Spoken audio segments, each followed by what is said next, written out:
My dad, her late grandfather, used to call her Smiley. Her outgoing and friendly demeanour, from even less than a year old, adhered to her and her to them, family, friends and strangers alike.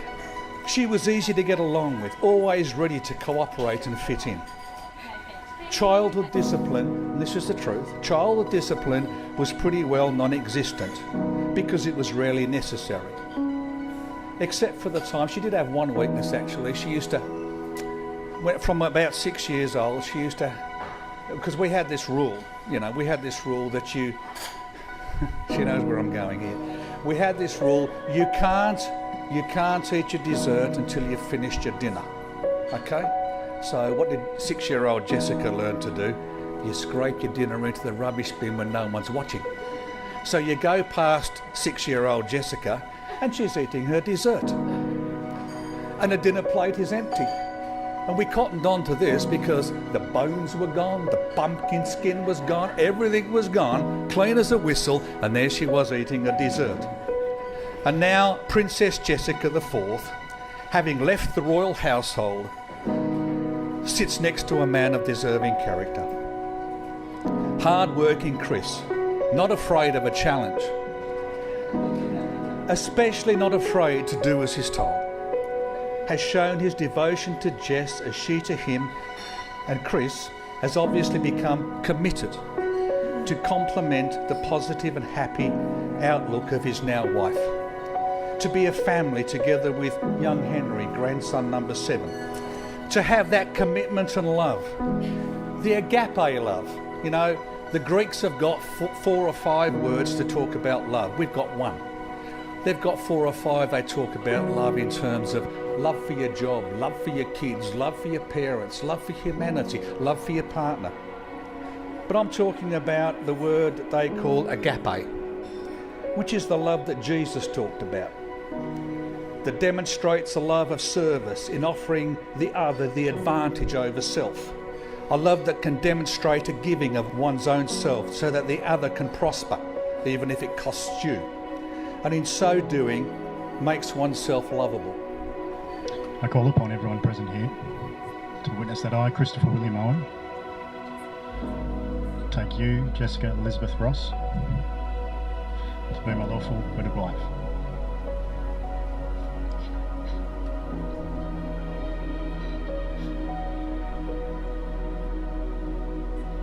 I call upon everyone present here to witness that I, Jessica Elizabeth Ross, take you, Christopher William Owen, to be my lawful wedded husband. So, it's with great pleasure that I now declare you husband and wife. You can seal it with a kiss.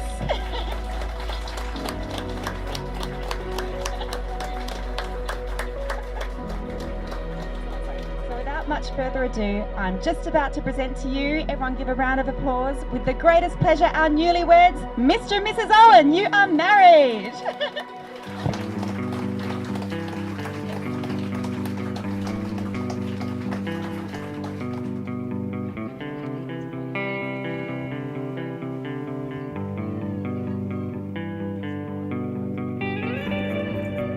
I first met Chris in grade 5. We used to catch the bus together on the way home from school.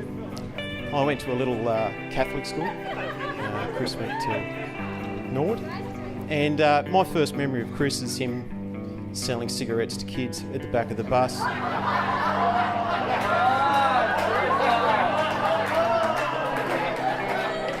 It was lucky Chris sort of met me. I persuaded him not to. Being a good Catholic, I said, Chris, come on, mate. If we're going to be friends, this needs to end. The titty mags, it's over the top. So, to me, Chris has always been a smart, witty kind of guy. I mean, I know how to look at, you'd think otherwise. He's always been a bit of a tech buff, into his computers, and that always amazed me. So, because I was the complete opposite. He's been a loyal friend. Well, I'd say he's always been a loyal friend.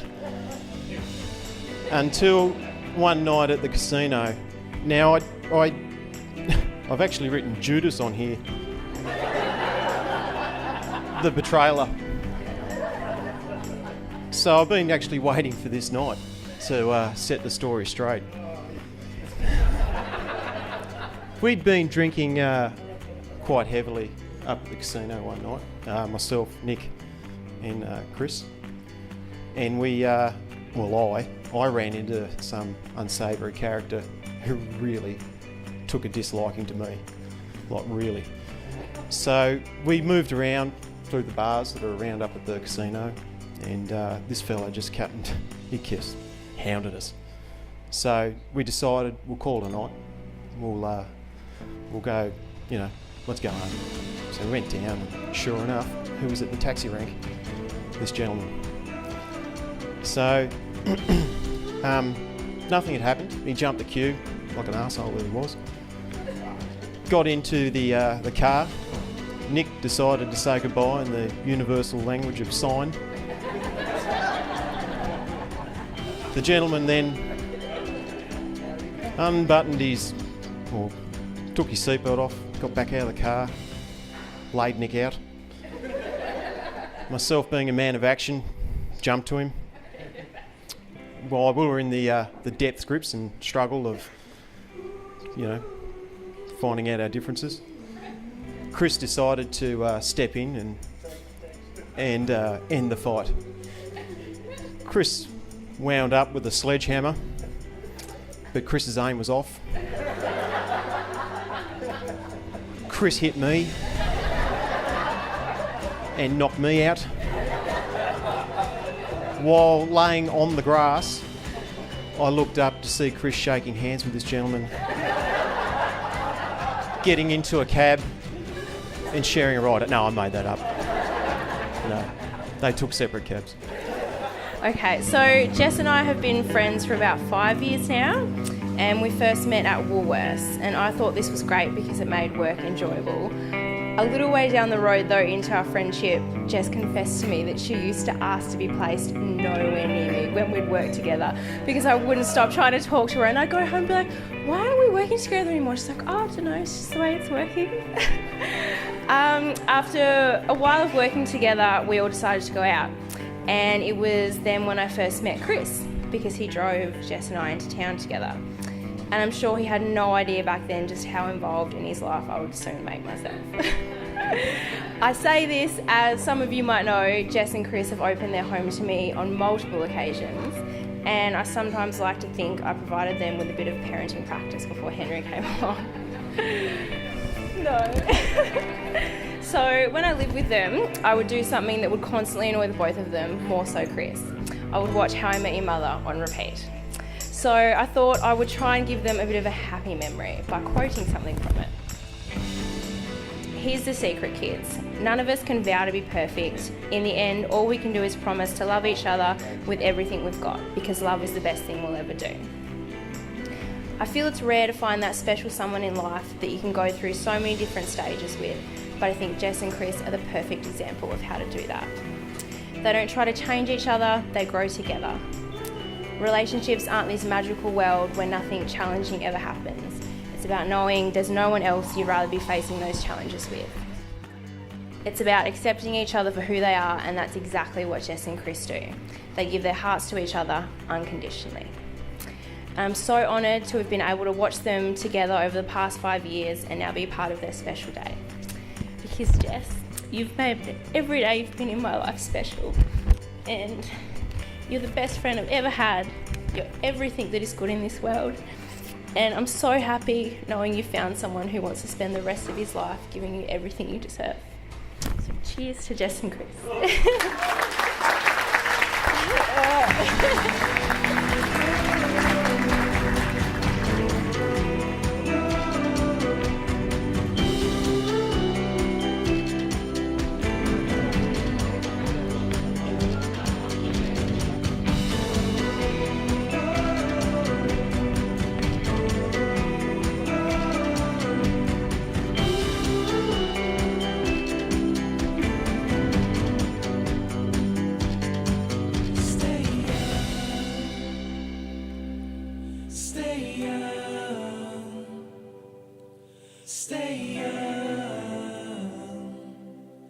with you. Stay young, stay young, stay young with you.